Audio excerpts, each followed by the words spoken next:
The quiet resolve of a hero. In the quiet, tree-lined streets of Bridgewater Falls, the morning sun painted long shadows across the cobblestones, casting a golden glow on a town that wore its age with pride. Life moved at a steady pace here, punctuated by the chime of the church bell and the hum of small-town gossip. For David Mason, a 69-year-old Vietnam veteran confined to a wheelchair, this serene environment was a sanctuary, a place where he could leave behind the echoes of war and focus on the simple pleasures of life. David had been a pillar of the community for years, his quiet strength inspiring respect from those who knew him. Every morning at precisely 7 a.m., he navigated his wheelchair down Main Street to Ruby's Diner, the heart of Bridgewater Falls. Ruby's wasn't just a place for coffee. It was where the town came alive. Farmers exchanged weather predictions, business owners discussed strategies, and retirees relived their glory days. For David, it was his daily anchor. Inside the diner, Ruby herself, a vibrant woman in her 50s with fiery red hair and a warm smile, greeted him with the familiarity of a lifelong friend. "Morning, David," she called out as he maneuvered through the door. "Your usual table is waiting." David smiled back, the crinkles around his eyes deepening. "Morning, Ruby. I'll take my usual, black coffee, 2 eggs sunny side up, and a side of toast." As Ruby prepared his order, David's eyes fell on the photos adorning the wall near his table. Among the collection of town memories was a framed picture of his son, Nathan, clad in full Navy SEAL gear, his piercing blue eyes reflecting a determination that mirrored David's own. Nathan had followed in his father's footsteps, serving his country with distinction. With over 200 successful missions under his belt, Nathan's reputation was legendary, though he rarely spoke of his exploits. "Any news from Nathan?" Ruby asked, setting down his coffee. David shook his head. "Not for a while. He's somewhere out there, doing what he does best." Ruby's brow furrowed. "Must be hard not hearing from him." "It is," David admitted, his voice steady. "But I raised him to be strong, to stand up for what's right. That's what matters." As David sipped his coffee, the peaceful rhythm of the diner was disrupted by the low, guttural rumble of motorcycles. Heads turned as the sound grew louder, a harbinger of something unwelcome.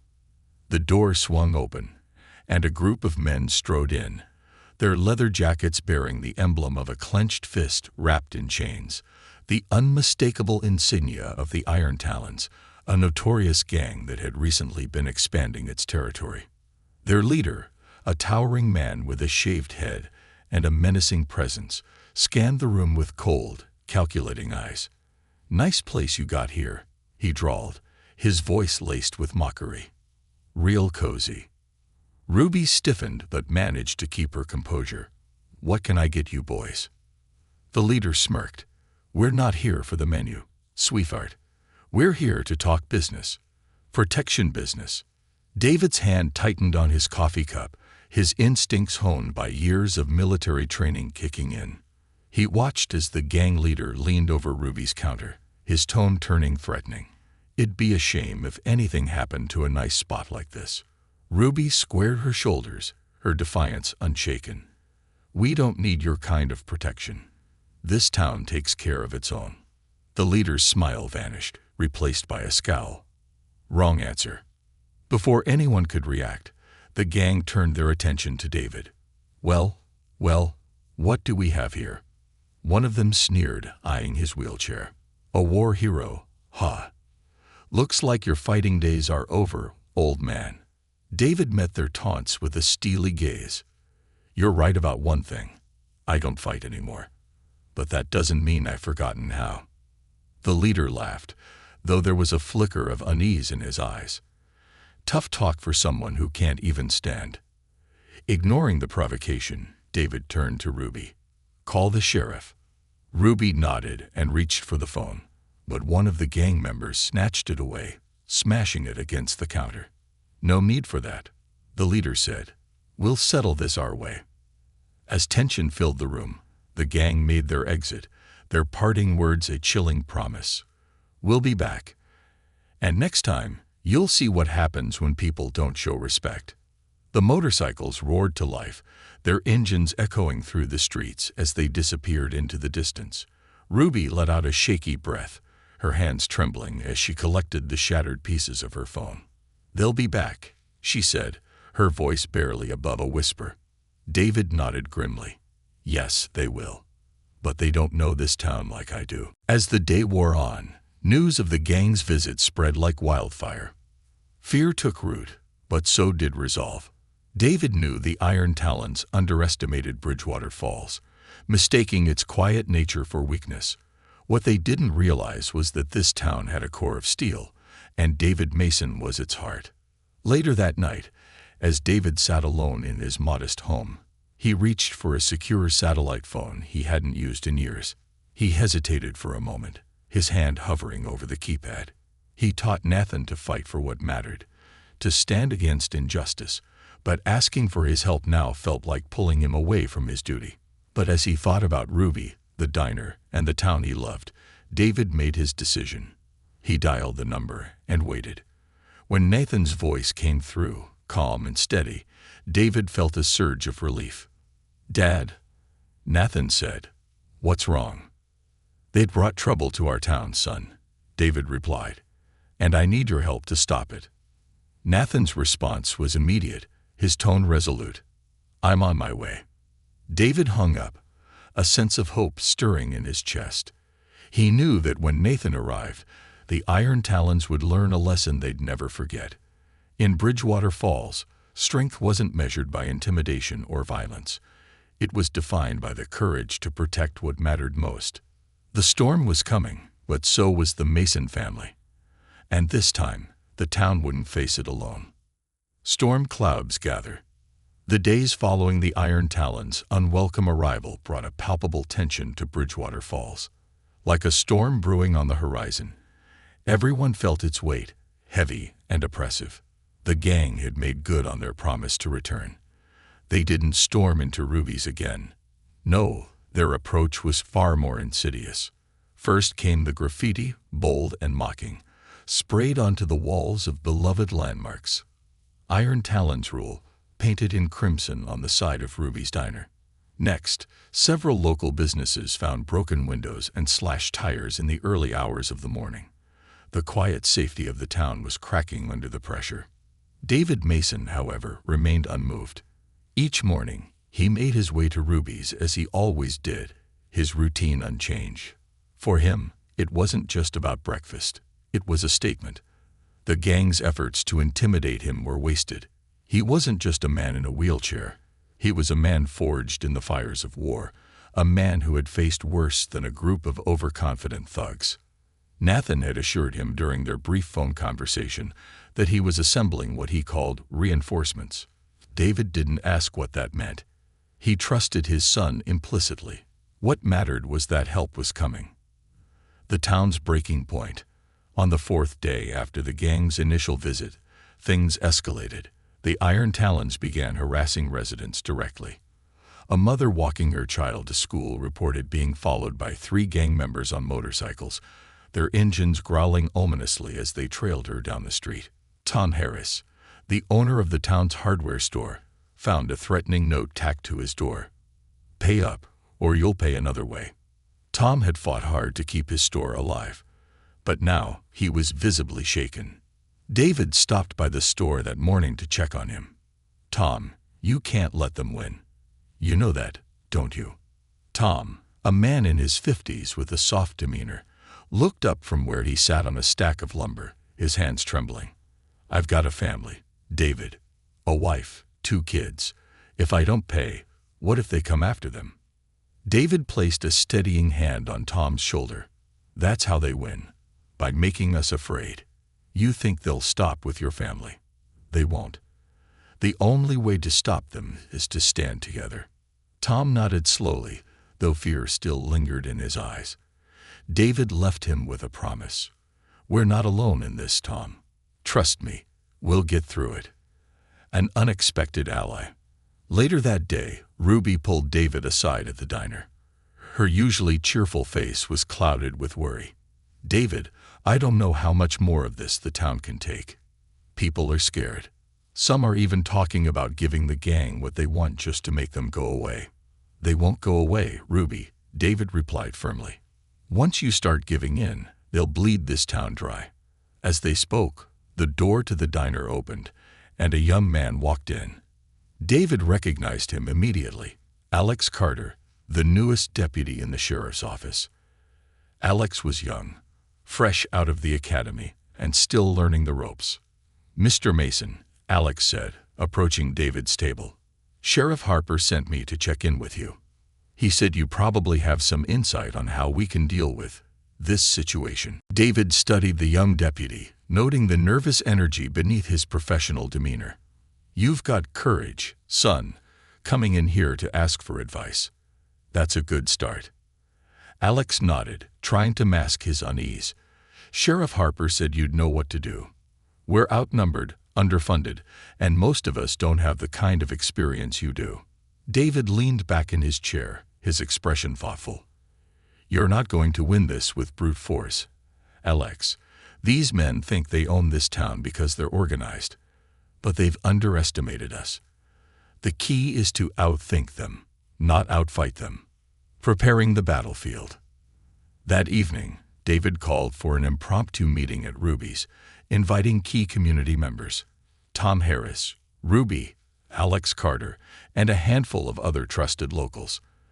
They sat around a table in the dimly lit diner, their faces reflecting a mixture of fear and determination. I'm not going to sugarcoat this, David began. These men are dangerous, and they won't stop until they get what they want. But they're not invincible. They rely on fear and division to keep us weak. If we stand together, we can fight back, not with violence, but with strategy. Tom raised an eyebrow. Strategy. Against a gang with guns and motorcycles. David nodded. We make this town the last place they want to be. We disrupt their operations, expose their weaknesses, and show them that we're not easy prey. Ruby leaned forward. What's the plan, David? David's face hardened, the old soldier in him coming to the forefront. First, we need to gather intelligence. Every time they show their faces, we take note of their movements, their routines, their numbers. Second, we communicate, quietly. If they realize we're organizing, they'll strike harder. Third, we set traps. They think they're in control, but we can use their confidence against them. Alex spoke up hesitantly. What about when they escalate? You know they will. David met his gaze. That's where Nathan comes in. The room fell silent. Everyone knew about Nathan's reputation, though the details of his missions were classified. Ruby was the first to break the silence. If Nathan's involved, maybe we have a chance. The first strike. The very next morning, the Iron Talons rolled into town again, this time in greater numbers. Their motorcycles roared down Main Street, a thunderous display of power meant to intimidate. David watched from his usual table at Ruby's, his expression unreadable. He noted their formation, the way they split up to cover different parts of town, and the smug confidence in their body language. They're getting cocky, he muttered to Ruby. That's their first mistake. As the gang spread out, Tom Harris, equipped with a newly installed security camera system, discreetly recorded their movements from his store. Alex, using an unmarked car, tailed a group of bikers as they left town, noting the direction they headed. Ruby, meanwhile, kept her ears open, listening for any conversations that might reveal their next move. By the end of the day, David had compiled a surprising amount of information. The Iron Talons weren't as invincible as they appeared. They had routines, weaknesses, and internal divisions. One name kept coming up in their conversations: Lockjaw, the gang's ruthless leader. A shadow returns. That night, as David sat on his porch, the faint hum of a vehicle broke the silence. He looked up to see a black SUV pull into his driveway. The door opened, and out stepped Nathan, his presence as commanding as ever. "Dad," Nathan said, his voice low but filled with resolve. David smiled, his pride evident. "Nathan, you made it." Nathan walked up the porch steps and sat beside his father. "I brought a team. They're already here, blending in, gathering intel. We've got eyes on Lockjaw and his men." David's smile faded, replaced by a serious expression. "They'd brought fear to this town, Nathan. It's time we bring them something else." Nathan nodded. "Hope." As the night deepened, father and son sat together, strategizing. The storm clouds over Bridgewater Falls were growing darker, but for the first time in days, the town had a reason to believe in the light beyond the storm. Shadows in the dark. The Iron Talon's reign of intimidation had reached a fever pitch. Their presence was suffocating, their control tightening over Bridgewater Falls like a vice. Yet beneath their radar, resistance was brewing. Under David and Nathan Mason's careful guidance, the people of Bridgewater Falls began to quietly organize, their collective fear tempered into resolve. Nathan's team, composed of seasoned operatives skilled in covert tactics, had seamlessly embedded themselves into the town. Each member had a specific role: intelligence gathering, psychological operations, and sabotage. They weren't just here to confront the gang. They were here to dismantle them, piece by piece. The town prepares. David sat at his usual table in Ruby's diner, his wheelchair positioned so he could see the street outside. He watched as townspeople went about their day, their movements carefully choreographed to avoid the gang members now patrolling the area. Ruby approached with a fresh cup of coffee, her eyes flicking nervously toward a pair of gang members lounging across the street. "They're watching everyone," she murmured. David nodded. "Let them watch. That's all they know how to do: bully and intimidate. It's our turn now." Nathan entered the diner, his presence like a quiet storm. He was dressed inconspicuously in a flannel shirt and jeans, blending in with the locals. He sat across from his father, his movements calm and deliberate. "They're sloppy," Nathan said, his voice low. "They'd gotten used to being the biggest fish in small ponds. They have no idea what's coming." David smiled faintly. "Good. That overconfidence will be their undoing."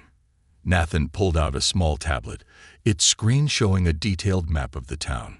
Red dots marked the gang's known locations and routes. "We've identified their supply lines, safe houses, and key players. Lockjaw operates like a warlord, but his men are fractured. The ones with military training are already questioning his leadership." "Divide and conquer," David said, nodding. "Classic strategy." Nathan leaned closer, his voice dropping to a whisper. "We're starting tonight, small disruptions at first, enough to make them paranoid. By the time they realize what's happening, they'll be too scattered to fight back." The first strike. That night, as the town fell silent, Nathan's team moved like ghosts through the streets. Dressed in black and equipped with advanced gear, they blended into the shadows. Their mission was clear: disrupt the gang's operations without direct confrontation. At the gang's makeshift headquarters, a decrepit warehouse on the edge of town, two operatives planted small devices on the gang's motorcycles. These devices didn't disable the bikes, but instead caused their engines to sputter and stall intermittently, a subtle but effective tactic to sow frustration and doubt. Meanwhile, another team infiltrated the gang's supply depot. Instead of stealing or destroying their stockpile, they sabotaged it. Fuel drums were spiked with harmless but effective compounds that caused engines to misfire. Communications equipment was subtly tampered with, causing static and interference on their radios. By dawn, the gang was in disarray. Bikes that had run perfectly the day before now refused to start or stalled mid-ride. Radios crackled with incoherent chatter. Lockjaw's voice roared over the airwaves, demanding answers his men couldn't provide. A crack in the armor. Frank "Buzz" Harper, one of Lockjaw's trusted lieutenants, paced nervously outside the warehouse. A former Marine turned outlaw, Buzz had joined the gang seeking camaraderie after his discharge. But the chaos of the past few days had shaken him. He watched as Lockjaw stormed out of the warehouse, his face twisted with anger. "I want answers," Lockjaw bellowed, his voice echoing across the yard. "Who's doing this?" Buzz hesitated before speaking. "Boss, what if it's not just one person? What if it's, I don't know, something bigger?" Lockjaw rounded on him, his expression murderous. "You think this town has the guts to stand up to us? They're cowards, every one of them." Buzz said nothing, but doubt flickered in his eyes. He couldn't shake the feeling that they were being hunted, not by a town full of cowards, but by someone who knew exactly how to dismantle them. The town strikes back. The next few days were a masterclass in psychological warfare. Nathan's team escalated their efforts, hitting the gang where it hurt most. Communications disruption. The gang's radios were flooded with ghost transmissions, random numbers, snippets of military jargon, and eerie silence. It was enough to make even the most hardened members uneasy. Logistics sabotage. Supply trucks meant to deliver fuel and provisions to the gang's hideout were mysteriously rerouted or delayed. Lockjaw's men began to argue among themselves, each blaming the other for the failures. Strategic psychological attacks.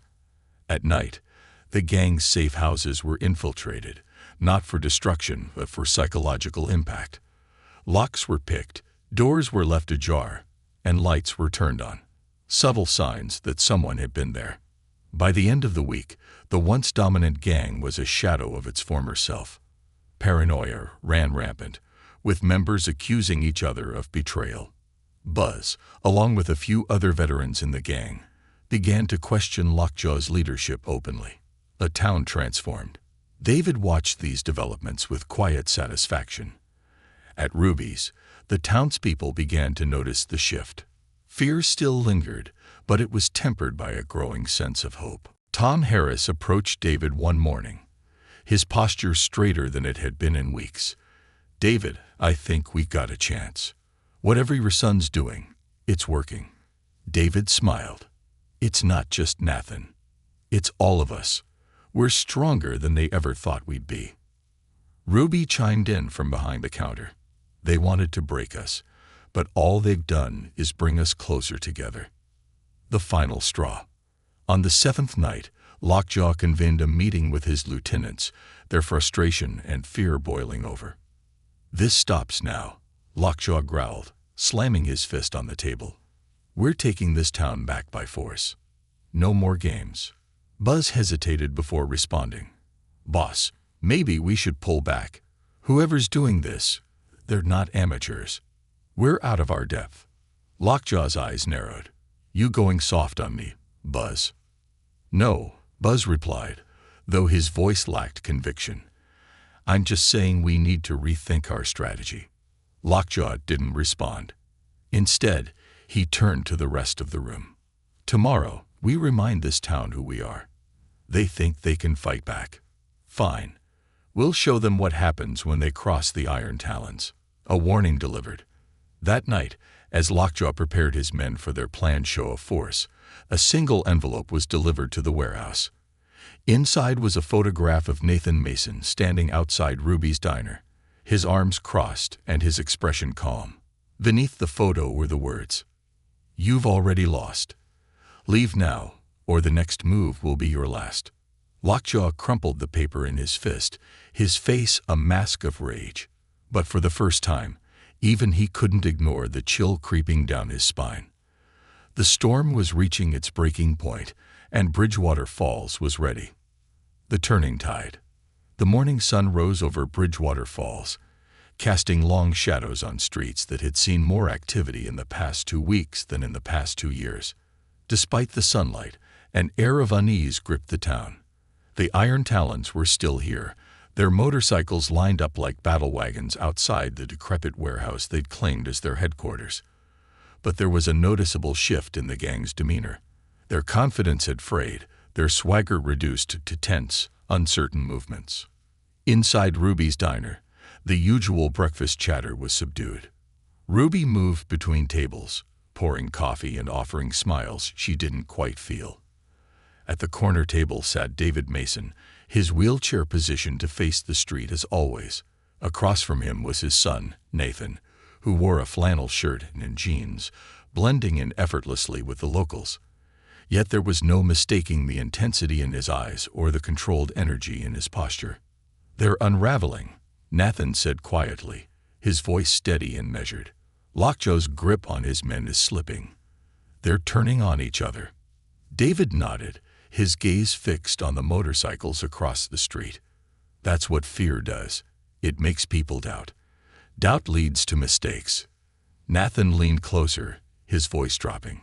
"Last night, we intercepted one of their supply runs. It was just food and fuel, but it's the principle. They're starting to realize they can't rely on their infrastructure anymore." Ruby approached the table, setting down fresh cups of coffee. "I don't know what you're doing, Nathan," she said, her voice barely above a whisper, "but keep doing it. People are starting to believe we can win." Lockjaw's boiling point. At the Iron Talons warehouse, Jake Lockjaw Martinez was losing control. He paced the concrete floor like a caged animal, his eyes bloodshot, and his fists clenched. Around him, his lieutenants stood in tense silence, their loyalty wavering. "We're not running," Lockjaw barked, slamming a fist onto the table. "This town thinks they can stand up to us. They're nothing. We've faced worse." Steve Griff Thompson, one of the gang's more experienced members, crossed his arms. "Boss, whoever's doing this, they're not amateurs. This is military-grade stuff. They know our routines, our supply lines. Hell, they even know how to mess with our gear." Lockjaw rounded on Griff, his face twisted with fury. "You losing your nerve, Griff?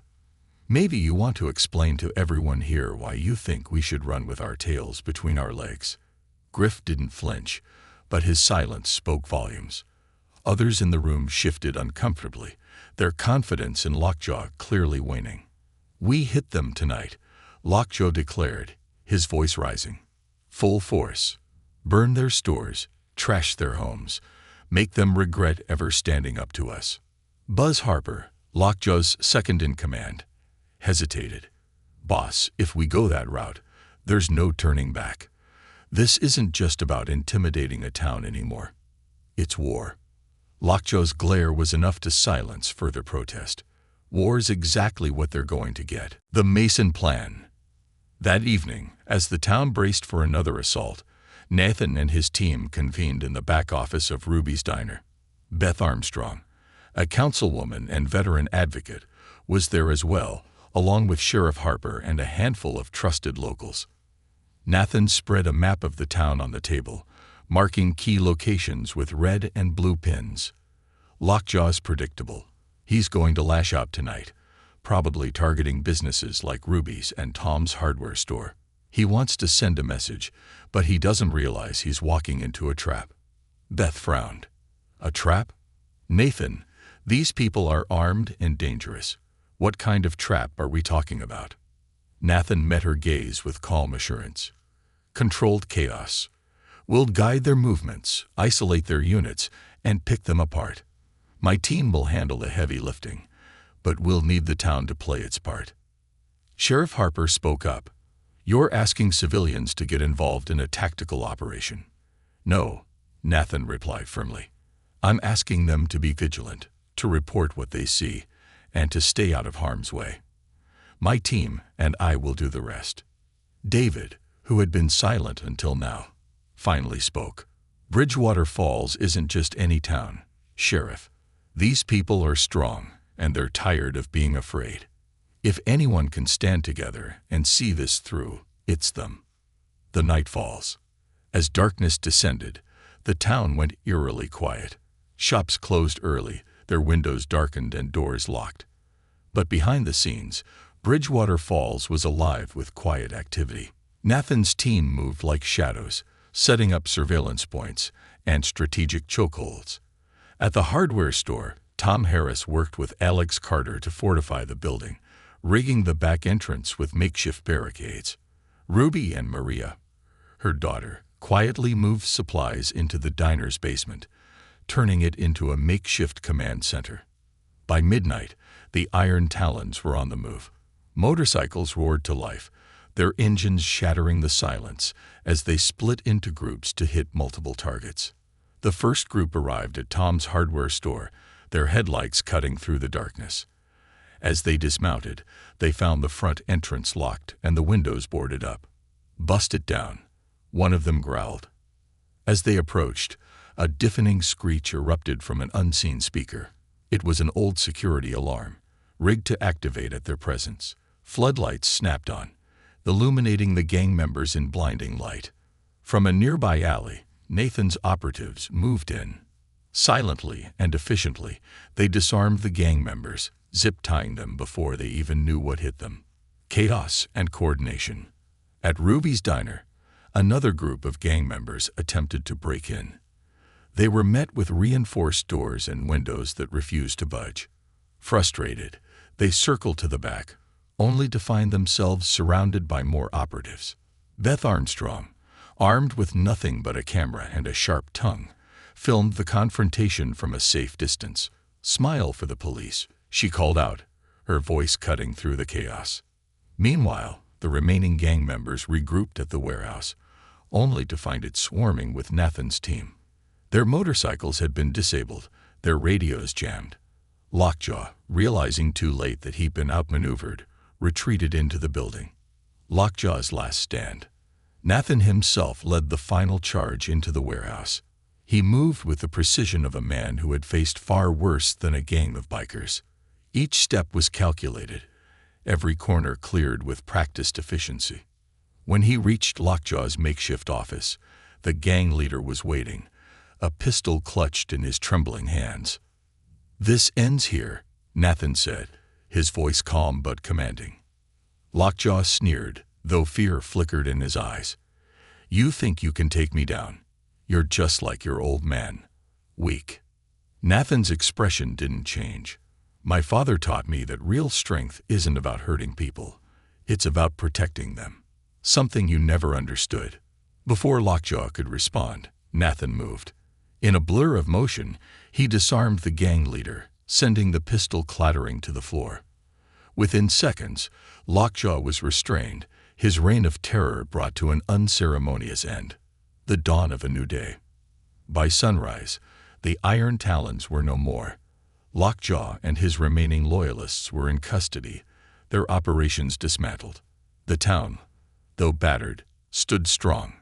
At Ruby's Diner, the townspeople gathered to celebrate their victory.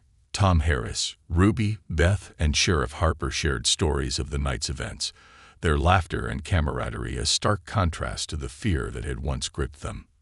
Nathan stood by the window, watching the sunrise with a quiet satisfaction. His father wheeled up beside him, a proud smile on his face. "You did good, son," David said. Nathan nodded. "We all did." Bridgewater Falls had faced its darkest hour and emerged stronger for it. The Iron Talons had underestimated the town's resilience, and they had paid the price. Now, with the dawn of a new day, the town could finally begin to heal. Picking up the pieces, the morning after the Iron Talons' dismantling was one of cautious optimism in Bridgewater Falls. The gang was gone, their stronghold dismantled, and their ringleader, Jake Lockjaw Martinez, sat in a county jail awaiting federal charges. Yet, while the immediate threat had passed, the scars left behind were evident. Businesses bore the physical marks of vandalism, and the townspeople carried the emotional weight of weeks of fear and uncertainty. David Mason sat on the porch of his modest home, a steaming cup of coffee in his hands. From his vantage point, he could see the slow return to normalcy. Children cautiously ventured outside to play, and neighbors exchanged greetings that, for the first time in weeks, felt genuine. It was a quiet triumph. Nathan emerged from inside, his gear packed into a duffel slung over his shoulder. His presence was understated, but his demeanor radiated the calm authority of a man who had just accomplished something significant. "They're starting to heal," David remarked, gesturing toward the street. "Thanks to you and your team." Nathan set the bag down and leaned against the porch railing. "It wasn't just us, Dad. The town stood up. You stood up. That's what made the difference." David smiled faintly, his eyes clouding with thought. "Standing up is one thing, Nathan. Staying standing, that's the real test." The town rebuilds. At Ruby's diner, the unofficial heart of the town, Ruby was busy fixing a shattered window that had been broken during the gang's occupation. Maria, her daughter, was scrubbing graffiti off the exterior wall, while a few regulars helped reinforce the door. "Here," Tom Harris said, handing Ruby a box of new glass panes. "I had these delivered this morning. Figured you could use them." Ruby looked up, her face flushed from exertion. "Tom, you didn't have to do that." Tom waved her off. "I'm not the only one who owes you, Ruby. This diner kept us together when everything was falling apart. Least I could do." Nearby, Beth Armstrong stood with a clipboard, coordinating with local volunteers to assess the damage across town. "We're going to need some state assistance for the repairs," she said, jotting down notes. "But I'll be damned if we wait for bureaucrats to tell us what we can fix ourselves." Nathan walked in quietly, his eyes scanning the diner. The townspeople, once tense and fearful, now moved with purpose. They weren't just surviving. They were rebuilding. "How's it going here?" Nathan asked Ruby. She gave him a tired smile. "It's going. Could have been worse." Nathan nodded. "We'll make sure the worst doesn't happen again." The veteran's dilemma. Not all the former gang members had left Bridgewater Falls. Several of them, particularly those with military backgrounds, had chosen to stay, turning themselves in and offering their help in exchange for leniency. Among them was Frank "Buzz" Harper, whose Marine training had been evident during the gang's occupation, but who had shown a clear desire to turn his life around. Buzz approached David's house that afternoon, his posture hesitant. He carried a small box, the contents rattling softly with each step. "Mr. Mason," Buzz said, stopping at the edge of the porch. I wanted to talk." David studied him for a moment before nodding. "Come on up." Buzz climbed the steps and placed the box on the porch table. "I found these in the warehouse. They were yours." David opened the box to find a few of his personal belongings, items stolen by the gang during their raids. Among them was a framed photograph of a young David in his dress uniform, standing beside his wife. "They didn't deserve to touch this," Buzz said, his voice low. "I'm sorry for what we did." David's gaze softened as he picked up the photo. "Why'd you do it, son?" Buzz hesitated, his hands fidgeting. "When I got out of the Marines, I didn't know what to do. No one tells you how to be a civilian again. Lockjaw, he gave us a place to belong. Told us we were still soldiers, just fighting a different kind of war." David nodded, his expression pensive. "He took your loyalty and twisted it. That's not on you, Buzz. What matters is what you do next." Buzz looked up, a flicker of hope in his eyes. "I want to make things right. For the town. For the people we hurt." David smiled faintly. "Good. Start by showing up tomorrow at Ruby's. There's work to be done." Nathan's farewell. Nathan's time in Bridgewater Falls was drawing to a close. His team had completed their mission, and other assignments awaited them. That evening, the town gathered in Ruby's diner to say their thanks, turning the place into a bustling hub of laughter, gratitude, and shared determination. Sheriff Harper raised a toast to Nathan Mason and his team for reminding us what it means to fight for what's right. Nathan stood, his calm demeanor unwavering even in the face of applause. "This wasn't just about my team or me. This was about all of you. You stood up when it mattered most. That's what makes this town strong." The room erupted into cheers, and for a brief moment, the weight of the past few weeks lifted. As the crowd dispersed, Nathan stepped outside to find David waiting for him. The two men stood in comfortable silence, the hum of the town fading into the background. "You sure you don't want to stay longer?" David asked. Nathan shook his head. "I wish I could, but there are other places that need help." David nodded, his expression thoughtful. "Wherever you go, just remember, Bridgewater Falls will always be your home." Nathan smiled. "And he'll always be the reason I fight." A new foundation. In the days that followed, The town continued to rebuild, but it wasn't just about repairing buildings. It was about repairing trust, community, and hope. Buzz and several other reformed gang members joined the efforts, their military training proving invaluable.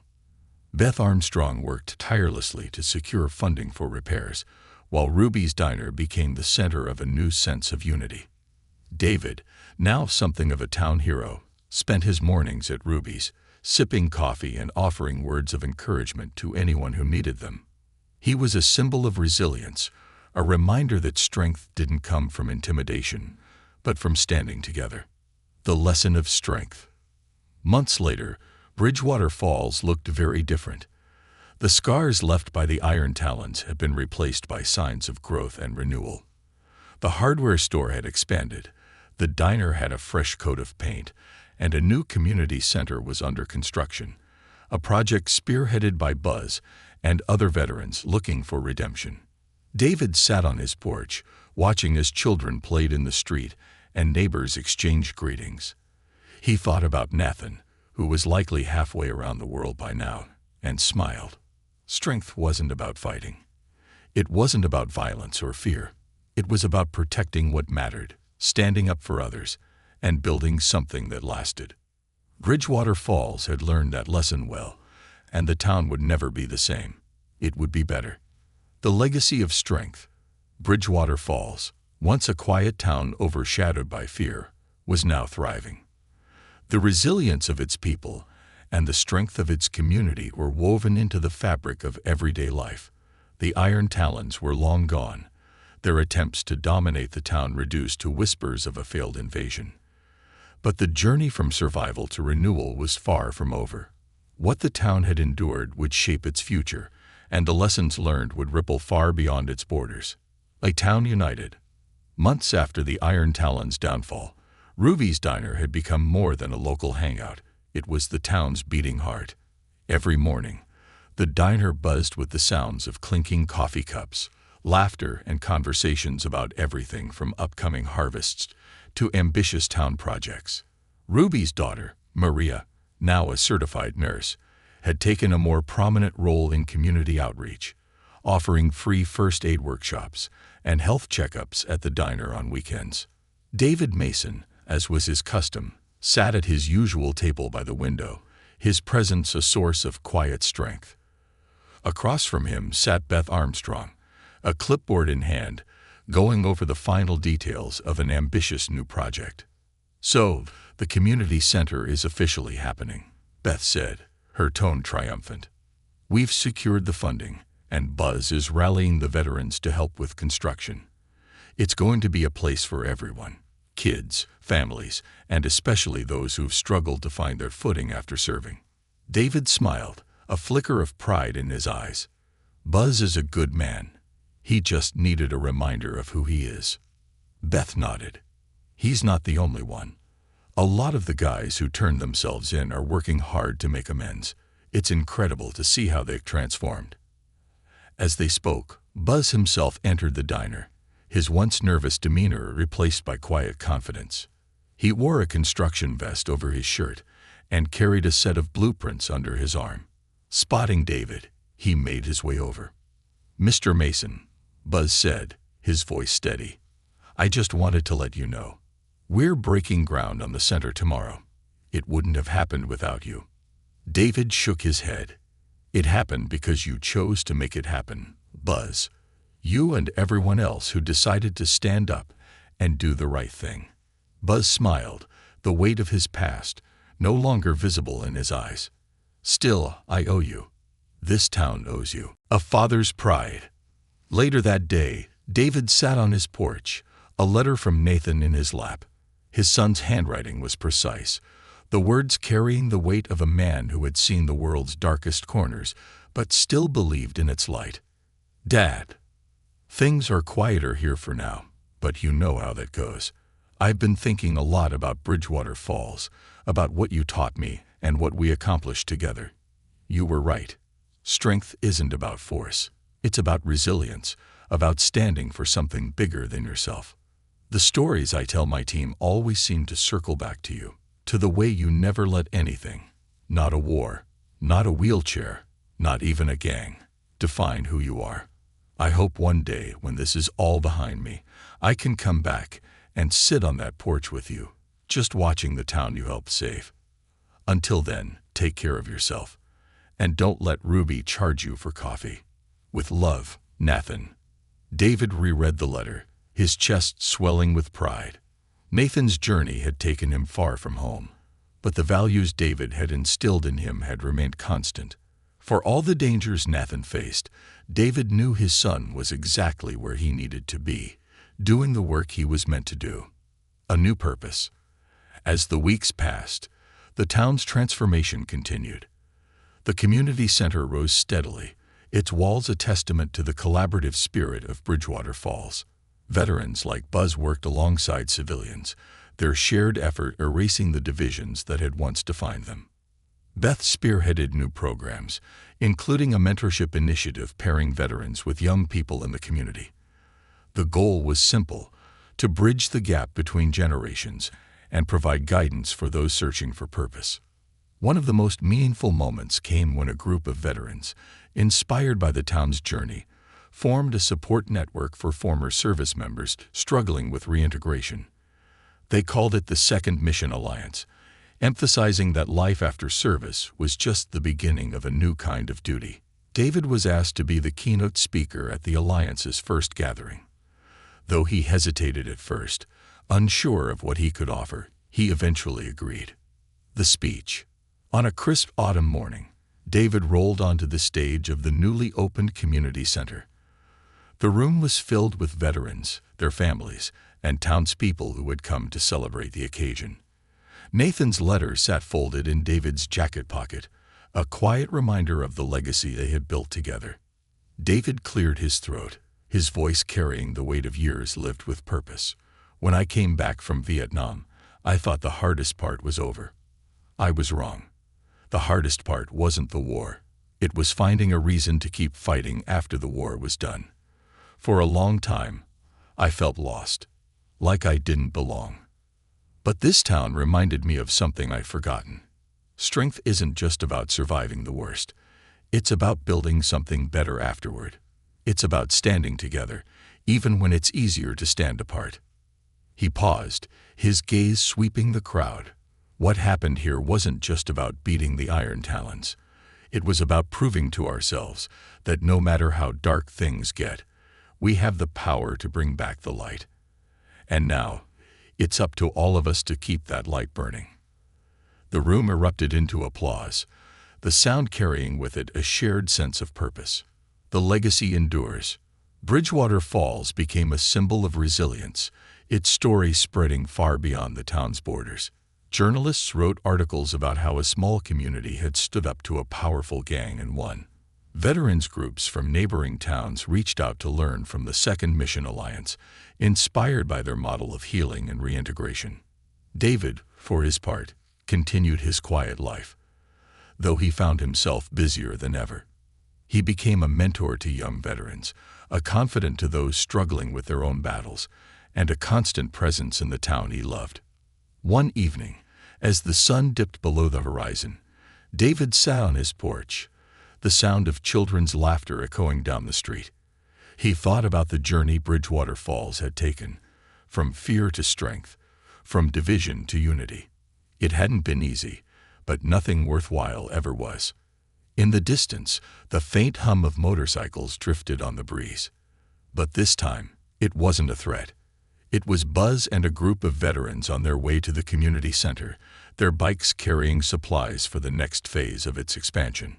David smiled, his heart full. Strength wasn't about what you could take.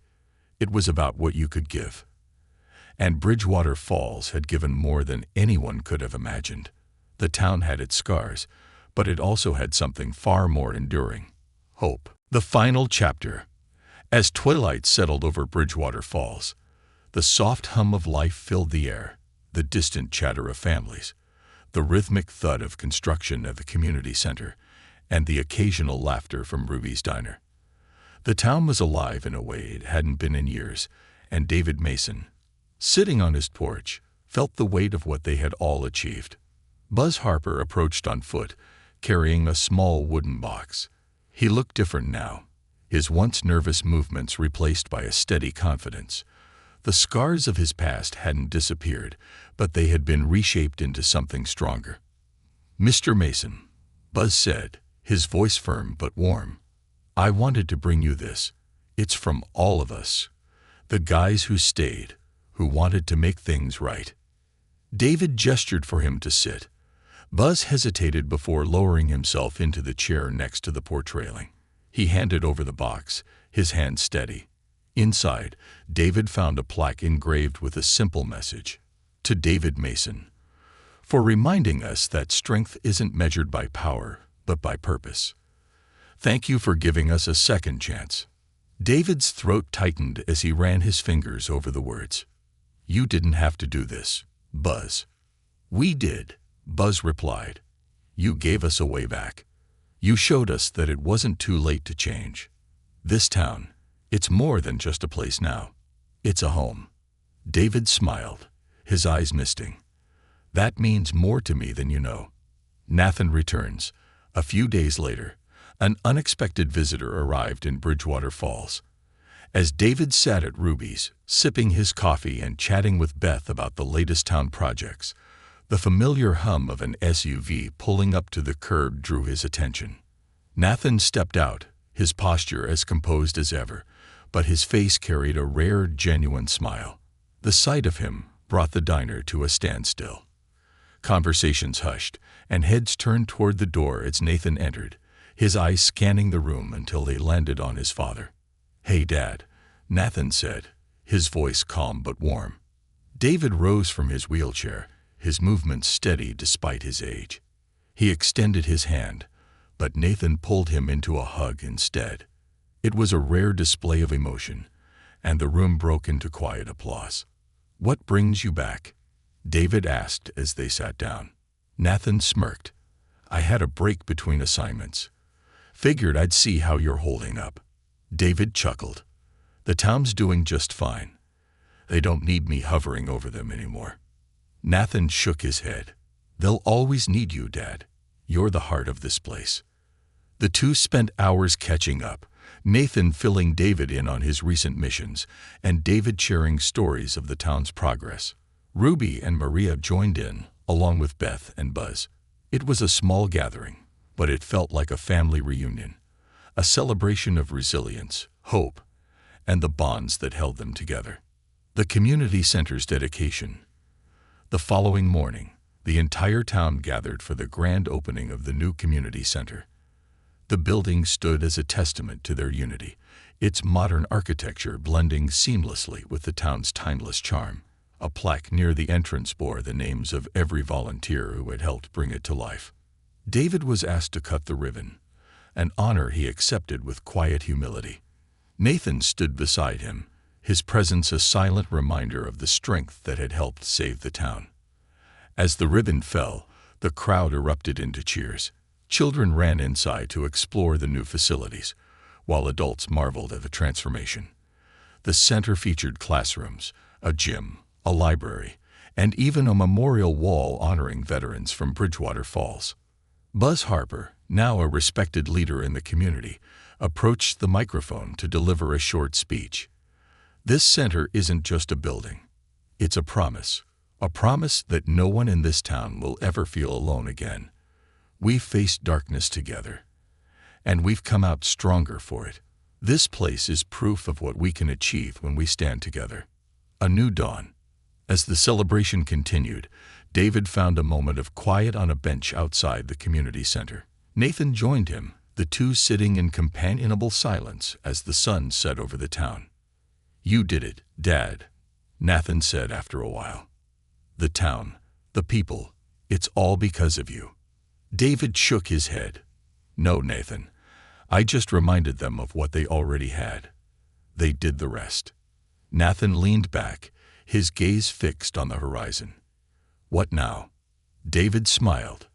"We keep building, keep protecting what matters.